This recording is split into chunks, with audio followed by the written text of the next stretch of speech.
Saya terima satu komen, orang yang sudah pencen mana yang lebih baik? Duit pencen itu pakai berbelanja sahaja atau agihkan sebahagian untuk buat pelaburan? Baik. Perkara pertama, semua pesara perlu buat, elakkan melabur dalam saham atau unit trust yang merupakan pelaburan berisiko tinggi. Kerana pelaburan jenis ini perlukan ilmu yang cukup kerana risiko kehilangan semua simpanan persaraan anda terlalu tinggi jika tiada ilmu yang betul.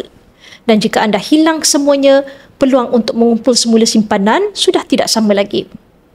Tidak dinafikan, simpanan ASB, tabung haji dan KWSP memberikan dividen sekitar 4 hingga 6% setiap tahun, tetapi nilai simpanan anda adalah dalam bentuk ringgit yang kita tahu jatuh nilai setiap tahun kerana ia bersandarkan ekonomi dan juga kestabilan kerajaan. Berbeza dengan emas, ia adalah logam ciptaan Tuhan yang tidak boleh dicipta semula. Nilainya tidak akan jatuh kosong kerana nilainya hanya bergantung kepada ketulinan dan berat sahaja.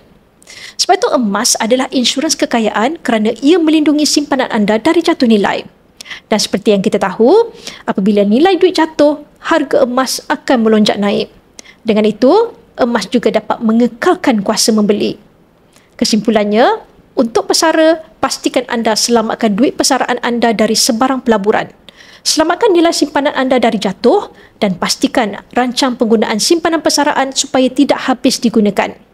Bagi yang berminat untuk mengalihkan sebahagian simpanan persaraan anda ke dalam bentuk emas fizikal, anda boleh rujuk pin video saya untuk 5 langkah daftar akaun Public Gold dan saya akan bimbing anda dalam cara dan langkah-langkah simpanan emas yang terbaik untuk anda.